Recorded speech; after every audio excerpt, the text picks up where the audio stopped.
வணக்கம் நண்பர்களே. பாகிஸ்தான் நாட்டினுடைய இராணுவ ரகசியங்களை தீர்மானிக்கக்கூடிய அதிகாரமிக்க இடத்துல அமர்ந்திருக்கிறார் ஒருவர். அவர் பாகிஸ்தானுடைய இராணுவ சீருடையில் இருந்தாலுமே கூட அந்த உடைக்கு உள்ளே இருந்த உருவத்தினுடைய இதயம் துடித்தது எப்போதும் இந்தியாவுக்காக. சுமார் 25 ஆண்டுகள் ஒரு ரகசிய புலியாக இந்தியாவிலிருந்து அனுப்பப்பட்ட ஒரு உளவாளியாக அத்தனை இராணுவ ரகசியங்களையும் இந்தியாவுக்கு அனுப்பி இந்தியாவை பலமுறை காத்தார். அப்படி அந்த இந்தியாவுடைய பாதுகாப்பை உறுதி செய்ததுல மிகப்பெரிய ஒரு சாதனை படைத்த அந்த உளவாளியின் பெயர், இந்தியாவிலிருந்து அனுப்பப்பட்ட அவரது பெயர் ரவீந்திர கௌஷிக். அவர் பாகிஸ்தான்ல 25 ஆண்டுகள் இருந்தாலும், பாகிஸ்தான் இராணுவத்திலே 25 ஆண்டுகள் பணியாற்றினாலும் கடைசியில அவர் ஒரு பாதுகாப்பாக இந்தியாவுக்கு திரும்பினாரா, இல்ல அவர் அங்கேயே மரணித்தாரா, இல்ல அந்த பாகிஸ்தான் இராணுவத்தால பிடிபட்டாரா? இப்படி பல கேள்விகள் இருக்கு. இந்த எல்லா கேள்விகளுக்கும் விடையை தெரிவிக்கக்கூடியதான் இந்த வீடியோ. இந்த வீடியோவில் ரவீந்திர கௌஷிக்கினுடைய சாதனைகள், அவர் இந்தியாவுக்கு எந்த வகையில் பங்காற்றினார், எப்படி ஒரு உளவாளியாக அந்த இராணுவத்தில் உள்ளே நுழைந்தார் என்பது பற்றிய பல தகவல்களைத்தான் இந்த வீடியோவில் பேச போறோம். பேசுவதற்கு நிறைய இருக்கிறது, பேசலாம். ஹாய், நான் பாபு சீனிவாசன், ஜேர்னலிஸ்ட். இந்தியாவுடைய உளவு அமைப்பு ரா. இந்த ராவுல மிகச்சிறந்த ஒரு உளவு அதிகாரி அப்படின்னு சொன்னா ரவீந்திர கௌஷிக்கும் ஒருத்தர் தான். இவர் சின்ன வயசுல இருந்தே நாடகங்கள் நடிக்கிறத ஒரு மிகப்பெரிய ஒரு ஆர்வத்தோட இருந்து தொடர்ந்து செஞ்சுட்டே இருந்தார். இவரோட கல்லூரி காலகட்டத்துல ஒரு முறை நாடகத்துல உளவுத்துறை அதிகாரியை நடிச்சாரு. அப்போ எதேச்சியா அங்க வந்திருந்த உளவுத்துறை அதிகாரிகள் அதை கவனிச்சு ரொம்ப ஆச்சரியப்பட்டாங்க ரவீந்திர கௌஷிக்குடைய நடிப்பை பார்த்து. அந்த சம்பவம் தான் அவர் ரவீந்திர கௌஷிக்கை இந்தியாவுடைய உளவு அமைப்பான ராவ்ல ஒரு அதிகாரியா உள்ள சேர்றதுக்கான ஒரு வாய்ப்பை வழங்கிய சம்பவம். அந்த சம்பவத்தின் மூலியமா ஒரு அதிகாரியா இந்தியாவோட ரா உளவு அமைப்பில் சேர்றாரு. சேர்ந்த உடனேயே அவருக்கு வழங்கப்பட்ட முதல் பணி பாகிஸ்தானுக்கு உளவாளியா போறது.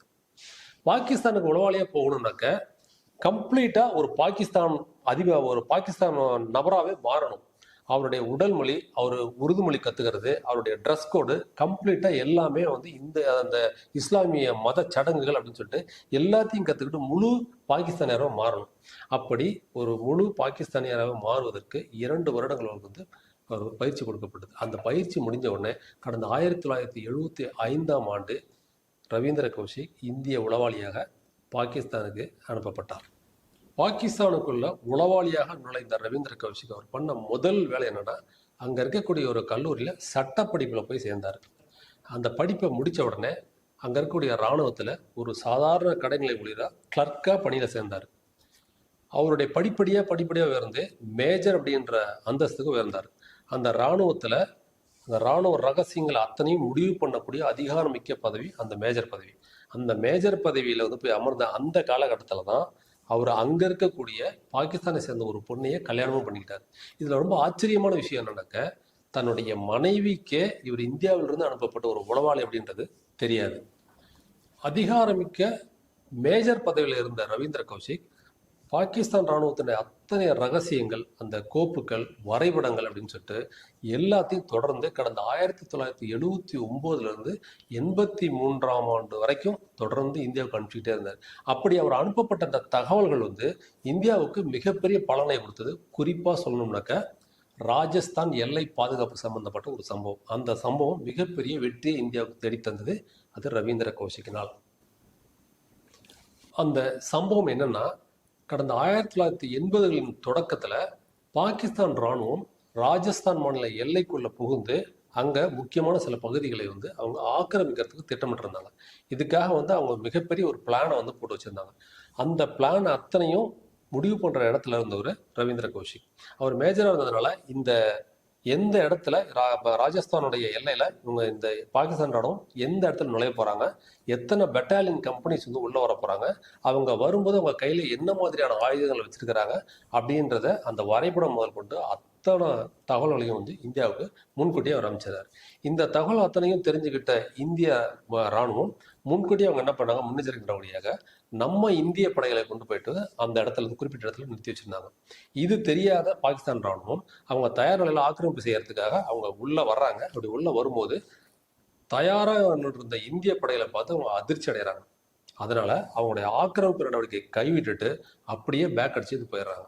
இந்த சம்பவத்தினால 2 தரப்பில் இருந்துமே அந்த தாக்குதல் நடைபெற முறியடிக்கப்பட்டதுனால மிகப்பெரிய உயிரிழப்புகள் தடுக்கப்பட்டது. இது மட்டும் இல்ல, அந்த ஆக்கிரமிப்பும் முறியடிக்கப்பட்டது.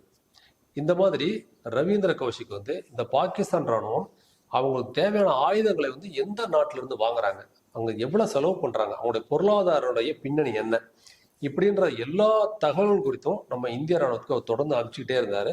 அந்த உதவின்றது வந்து இந்திய ராணுவத்துக்கு ஒரு மிகப்பெரிய பலனை கொடுத்துக்கிட்டே இருந்துச்சு. எப்போது வேண்டுமானாலும் மரணம் ஏற்படலாம் அப்படின்ற ஒரு ஆபத்தான சூழல்ல தான் ரவீந்திர கௌஷிக் வந்து அங்க பாகிஸ்தான் ராணுவத்தில் வேலை பார்த்துட்டு இருந்தார். அந்த சமயத்துல நம்ம இந்திய ரா அமைப்பில் இருந்து அவங்க என்ன பண்ணாங்கனாக்க, ரவீந்திர கௌஷிக்கிட்ட இருந்து பாகிஸ்தான் சம்பந்தப்பட்ட ஒரு முக்கியமான ரகசிய தகவல்களை வந்து வாங்கிட்டு வர சொல்லி ஒரு இன்னொரு உளவுத்துறை அதிகாரியை வந்து நம்ம ராவ்ல இருந்து ஒரு புதிய பேர்ல அனுப்பிச்சுட்டாங்க. இதயத்துல்லா மாசிக் அப்படின்ற ஒரு புது பேர்ல இந்தியாவிலிருந்து அனுப்பப்பட்ட அந்த உளவாளி, நம்ம இந்திய உளவாளி, பாகிஸ்தான் எல்லைக்குள்ள நுழையும் போதே அங்க இருக்கக்கூடிய ராணுவத்துல சிக்கிட்டாரு. அவரை விசாரணைக்காக அழைத்து போய் அவர் வந்து கடுமையான சித்திரவதைக்கு உள்ளாக்குனாங்க. அதனால வழி தாங்க முடியாம அந்த புதிய உளவாளி என்ன பண்ணாரு, அவர் வந்து உண்மையை ஒத்துக்கிட்டாரு. என்னன்னா, பாகிஸ்தான் ராணுவத்துல வேலை பார்த்துட்டு இருக்கக்கூடிய இந்திய மேஜரை நான் சந்திக்க போறேன் அப்படின்றத உண்மையை உளறிட்டாரு. இதனால அவர் என்ன பண்ணாங்கனாக்க, அந்த யார் அந்த மேஜர், அவர் எங்க போய் சந்திக்க போற அப்படின்றத மொத்த தகவலையும் வாங்கிட்டு, நீங்க சொன்னீங்கன்னா மட்டும்தான் நான் வந்து ரிலீஸ் பண்ணுவோம் அப்படின்னு சொல்லிட்டு அங்க இருக்கக்கூடிய உளவுத்துறை அதிகாரி ஐஎஸ்ஐன்னு நம்ம ரான்ற மாதிரி பாகிஸ்தான் இருக்கக்கூடிய உளவுத்துறை அதிகாரி ஐஎஸ்ஐ, அவங்க அந்த ஐஎஸ்ஐ என்ன பண்ணாங்க, நீ உண்மையை சொன்னீங்கன்னா நான் உங்களை விட்டுறோம் அப்படின்னு சொல்லி மொத்த தகவலையும் உருவிட்டாங்க. உருவிட்டு இவங்க இவரை விட்டுட்டாரு. ஆனா இவர் இதயத்துல என்ன பண்ணாருனாக்க, இதயத்துல மாசிக்கு ஏற்கனவே இந்த திட்டப்படி அவரை ரவீந்திர கௌஷிக் வந்து அங்க இருக்கக்கூடிய ஒரு பார்க்ல வச்சு சந்திக்கிறதான் திட்டம். அதன்படியே அங்க போனாரு. ஆனா இவருக்கே தெரியாம அங்க இருக்கக்கூடிய பாகிஸ்தான் ஐஎஸ்ஐ அதிகாரிகள் அவங்க என்ன பண்ணாங்க, அவங்க மாறு வேஷத்துல வந்து அந்த இடத்துல சுத்தி நின்றுட்டு இருந்தாங்க. அப்படி சுத்தி நின்றுட்டு இருக்கும் போதே அவங்க இந்த 2 பேரும் சந்திக்கிறத வந்து கவனிச்சுக்கிட்டே இருந்தப்போ, சந்திக்க வந்தப்போ கரெக்டா போய் நின்று கேப்சர் பண்ணிட்டாங்க. அப்போ இவர் வந்து மறுக்கவே இல்லை, வேற வழியும் இல்லை, சிக்கிட்டாரு. ரவீந்திர கௌஷிக் வந்து ஐஎஸ்ஐ அதிகாரிகள் கைது பண்ணி அவர் வந்து சியால்கோட் விசாரணை மையத்துக்கு அழைச்சிட்டு போயிட்டு அங்கே அடைச்சாங்க. அப்போதுதான் அவருடைய இருண்ட காலம் அப்படின்றது தொடங்குச்சுன்னு சொல்லலாம். 2 வருஷம் இருட்டு அறையில போட்டு அடைச்சி வச்சு, நீ இந்தியாவிலிருந்து அனுப்பப்பட்ட உளவாளி தான் அப்படின்றத நீ ஒத்துக்கோ அப்படின்னு சொல்லிட்டு ரவீந்திர கௌஷிக் வந்து பாகிஸ்தான் ராணுவம் கடுமையான சித்திரவதை பண்ணிச்சு.